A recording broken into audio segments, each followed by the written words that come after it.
Palestinian child Youssef. Welcome to New Story in English. Today I will tell you a very beautiful short story. The name of the story is Palestinian child Youssef, who died hungry.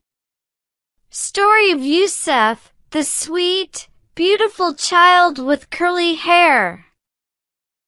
Let's start reading this beautiful story.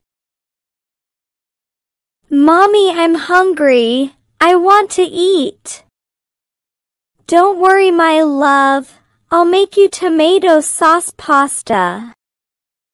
I went to Muhammad's house, my neighbor, to find tomatoes for Youssef.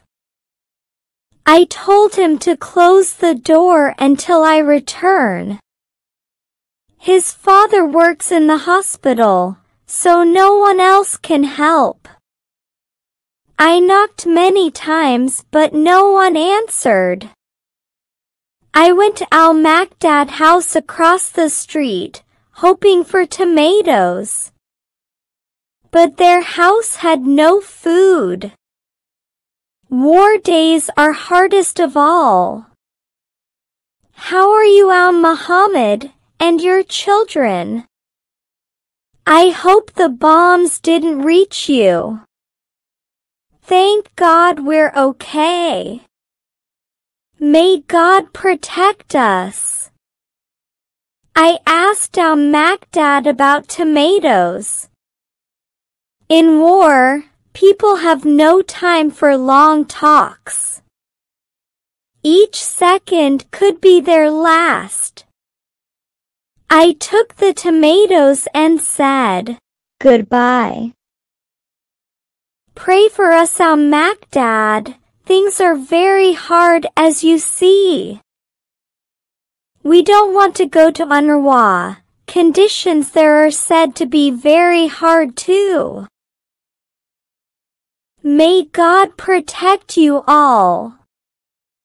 All is crisis, but it will pass with God's help. Then a big explosion sound. All I remember is a black cloud covering everything. I went deaf from the blast. But one thing was in my mind, is Youssef okay? I ran to the street fighting for breath in the dust.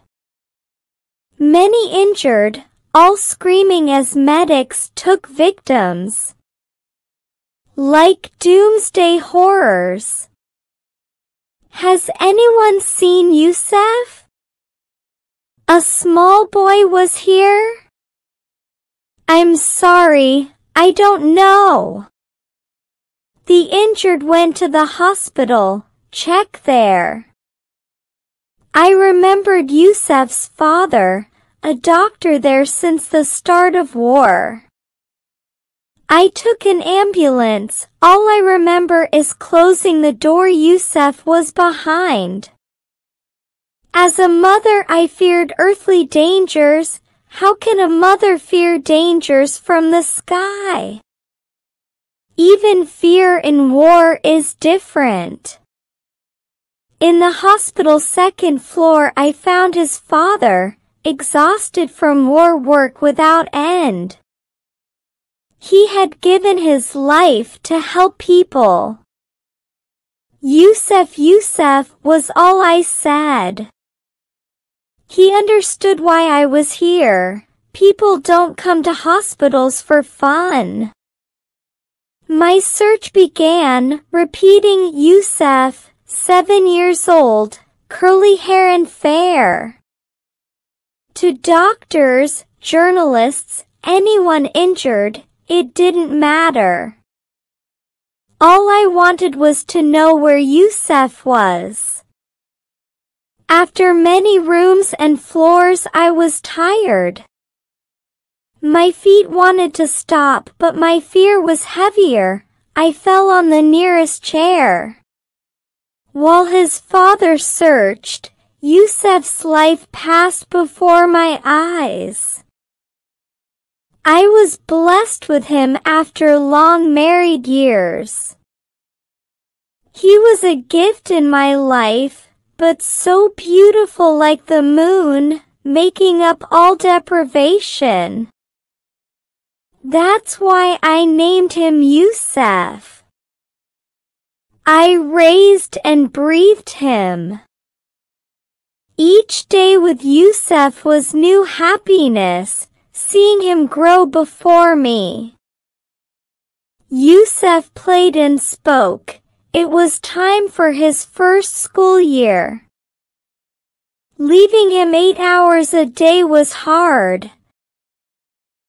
I waited at the door for him each day. And tomato pasta he liked. "Leave me alone," his father said in pain. I jumped. Maybe it's not him. He knew his son. A father doesn't mistake his son's future. How identify features? A mother's feelings told me, it's over. I wanted a last goodbye, but they stopped me, wanting me to keep his beautiful image in memory before stories harm it. I don't know who I write to, but a mother's sadness can't be translated. How I explain years waiting for Yusuf, my gift replacing deprivation. Who replaces my deprivation from Yusuf? I raised him with love, denied myself to give him, and suffered pain for him to live like a normal child. I closed the door to protect him. He and the door left. How can a mother protect her son in war? I waited for Yusuf at the door from school every day. How can I wait now when Yusuf is no more? Yusuf left hungry. The end. Hope you have enjoyed the reading. Don't forget to like and subscribe to the channel. And find more fascinating and exciting stories from the description below the video.